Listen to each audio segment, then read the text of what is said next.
Hello everyone, the ज्ञान power studies में आपका स्वागत है। हमारी 10th क्लास की सीरीज चल रही है जिसमें हम पहला टॉपिक पढ़ रहे हैं वास्तविक संख्याएं। और आज हमारा टॉपिक है कि हमको सिद्ध करना है कि रूट थ्री रूट टू एक थ्री रूट टू एक अपरिमेय संख्या है। थ्री रूट टू एक रैशनल नंबर है। हम पहले ही रूट टू को इरेशनल सिद्ध कर चुके हैं, रूट टू को अपरिमेय संख्या सिद्ध कर चुके हैं, है ना। लास्ट की वीडियो में हमें रूट टू को अपरिमेय संख्या सिद्ध किया है ना। तो आज हम देखेंगे कि कोई भी अपरिमेय संख्या के मल्टीपल में कोई पूर्णांक हो तो वो भी उससे मिलकर बनी संख्या भी अपरिमेय रूप से सिद्ध करना है। ठीक है, तो देखिए, हमको सिद्ध करना है कि अपरिमेय है, तो इसके विपरीत, इसके कॉन्ट्रेडरी हम ये मान लेते हैं कि थ्री रूट टू एक परिमेय संख्या है, थ्री रूट टू एक रैशनल नंबर है, ऐसा हम मान लेते हैं।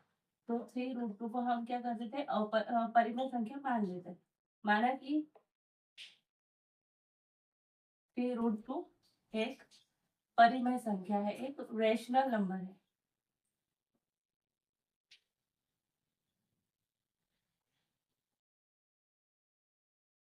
ये मान ली, अगर थ्री रूट टू एक परिमेय संख्या है तो थ्री रूट टू को हम ए बटे बी के रूप में लिख सकते हैं, है ना। क्योंकि जो परिमेय संख्या होती है उसकी डेफिनेशन ये होती है कि उसको ए बटे बी के रूप में, पी बटे क्यू के रूप में लिख सकते हैं, यानी अंश बटे हर के रूप में लिख सकते हैं, है ना।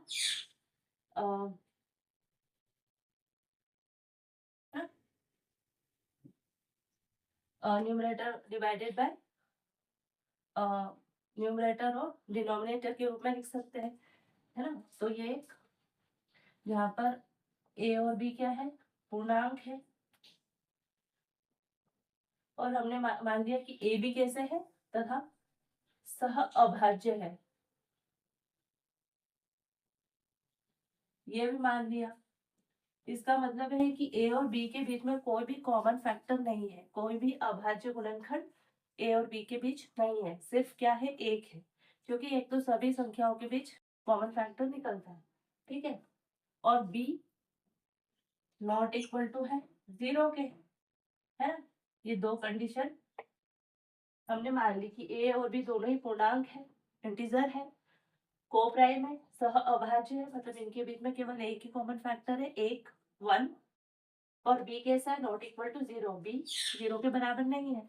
क्योंकि अगर बी जीरो के बराबर हो जाएगी तो ये इनफाइनाइट हो जाएगा इसका आंसर, है ना। तो ये परिमेय संख्या, इसमें से हम इसको डिफाइन करते हैं। अगर ये, इसको हम पुनर्व्यवस्थित करेंगे, थोड़ा सा गणित लगाएंगे, तो हम ऐसा लिख सकते हैं, रूट टू बराबर ए बटे थ्री बी।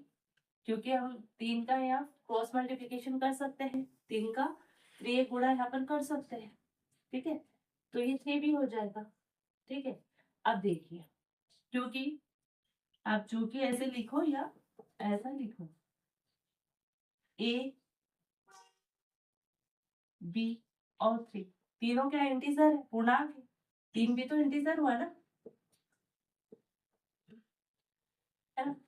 और ये ए बटे के बीच बी के रूप में लिखा है, बी जीरो के बराबर नहीं है, और तीन तो तीन है, जीरो के बराबर हो ही नहीं सकता। तो ये पूरी संख्या परिमेय है, अतः परिमेय संख्या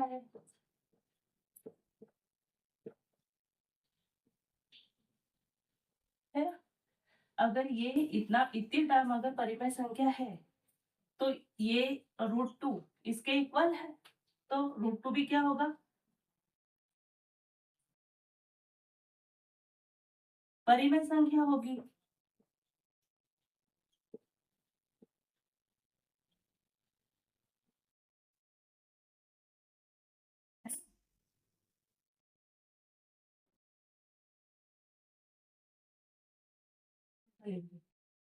तो रूट टू भी क्या होगी, परिमेय संख्या होगी। लेकिन ये तो कंट्राडिक्शन है, ये तो विरोधाभास है। क्योंकि रूट टू तो पहले से ही हम साबित कर चुके हैं कि रूट टू क्या होता है, अपरिमेय संख्या।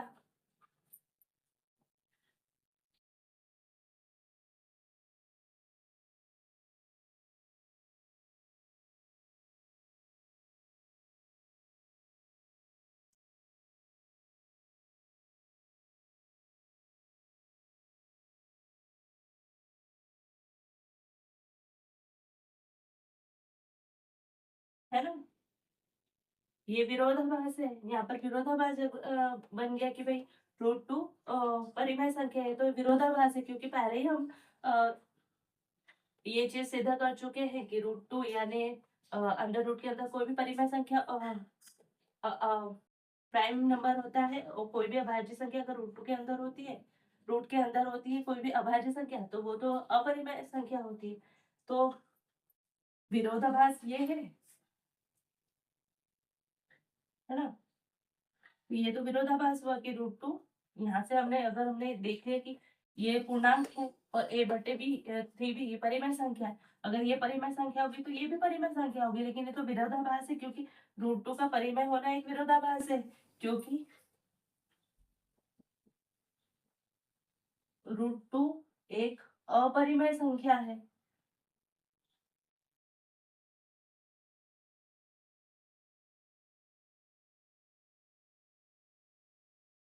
और ये विरोधाभास क्यों उत्पन्न हुआ, क्योंकि हमने बहुत पहले जब स्टार्टिंग में ये मान लिया था कि थ्री रूट टू क्या है, एक परिमेय संख्या है। यह विरोधाभास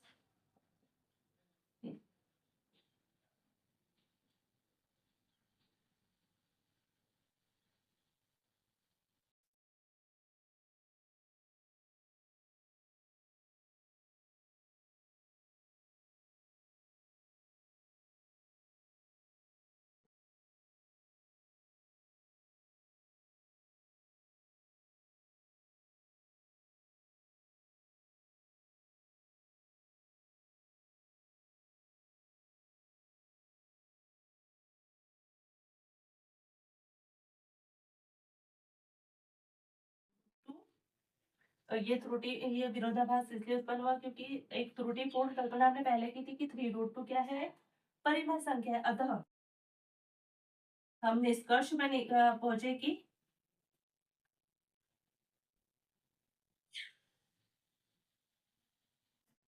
निष्कर्ष पर पहुंचे कि है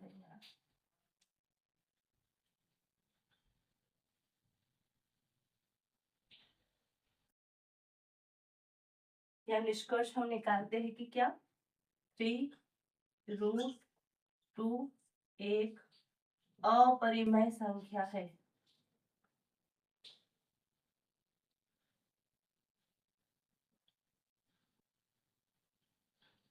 देखिए रूट टू या रूट के अंदर कोई भी प्राइम नंबर हो, या मतलब ये वर्गमूल के अंदर कोई भी अभाज्य संख्या लिखी हो, जैसे रूट टू, रूट थ्री हो, रूट फाइव हो, ये सब होती है अपरिमेय संख्या। अब इस अपरिमेय संख्या में कोई भी इस तरह से आप पूर्णांक का गुणा करेंगे, है ना, मल्टीप्लाई करेंगे, तो वो सब हो जाएगा अपरिमेय। तो इस तरह के सारे नंबर की क्या होते हैं, अपरिमेय संख्या, है ना।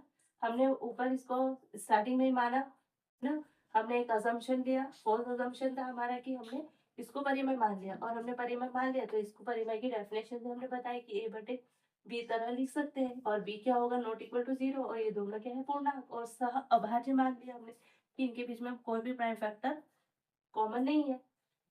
हमने इसको इसको व्यवस्थित किया, तीन को नीचे ले आए और रूट टू के इक्वल इसको बता दिया।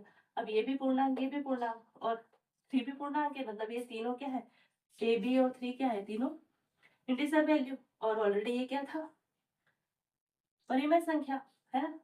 तो ये क्या है, थ्री ए बाय थ्री भी क्या है, परिमेय संख्या। अब अगर इतना पोर्शन हमने मान लिया परिमेय संख्या है, तो रूट टू के इक्वल तो परिमेय संख्या, तो रूट टू भी परिमेय हो गया। इस अब इसको अगर देखिए, इस इक्वेशन से हम देखें तो, है ना, तो हमने बोल दिया क्या था, रूट टू भी परिमेय संख्या होगी, परंतु रूट टू का परिमेय होना क्या है, विरोधाभास है, क्योंकि रूट टू तो एक अपरिमेय संख्या है, और ये तो हम पहले साबित कर चुके हैं, हम बार बार उसको साबित नहीं करेंगे। हम पहले ही root three, root two, root five सिद्ध कर दिए कि रूट ये क्या होते हैं, अपरिमेय संख्या। तो यहाँ हम लिखेंगे कि ये तो विरोधाभास है, क्योंकि रूट टू तो एक अपरिमेय संख्या है, रूट टू एक इरेशनल नंबर है, ये तो कॉन्ट्रडिक्शन हुआ। अभी कॉन्ट्रडिक्शन क्यों उत्पन्न हुआ, क्योंकि हमने बहुत पहले यहाँ शुरुआत में एक त्रुटिपूर्ण कल्पना की थी, एक फॉल्स अजम्पशन किया था कि ये थ्री रूट टू क्या है, परिमेय, इसलिए ये विरोधाभास आया। तो अब हम निष्कर्ष निकालते हैं कि ये गलत हमारा जो अजम्पशन था वो गलत था, और सही चीज क्या है कि थ्री रूट टू एक अपरिमेय संख्या है, तो हमने लिख दिया कि हम निष्कर्ष पर पहुंचते हैं, या वी कंक्लूड दैट कि 3√2 एक अपरिमेय संख्या है, एक रेशनल नंबर है। इस तरह से यहाँ पर अगर ऐसा नहीं हो कि 2√3 होता ना, तब भी आपको यही करना होता। जहाँ जहाँ 3√2 है आप वहाँ 3√2 कर देते, या √2 की जगह √3 आ जाता। आपको करना यही चीज है ना। भाषा आपकी यही होगी, बस यहाँ पे अंक ये जो संख्या है ये बदल जाएगी, पर तरीका इसी को फॉलो करना है। यही मेथड आपको फॉलो करनी है, जिससे आप ये सिद्ध कर दोगे कि इस तरह की जो संख्या होती है अपरिमेय संख्या में, अगर आप किसी पूर्णांक का को मल्टीपल करोगे तो वो भी अपरिमेय संख्या ही होगी। तो मिलते हैं नेक्स्ट वीडियो में, तब तक के लिए जय हिंद जय भारत। आपको अगर ये सब अच्छा लगता है, मेरा पढ़ाना अच्छा लग रहा है, समझ में आता है, तो अपने दोस्तों के साथ शेयर कीजिए, सब्सक्राइब करिए। अगर आप मेरे चैनल पर नए हैं तो सब्सक्राइब कर लीजिए, वीडियो अच्छा लगता है तो लाइक कीजिए और शेयर कीजिए। मिलते हैं नेक्स्ट वीडियो में, तब तक के लिए जय हिंद जय भारत। Keep smiling.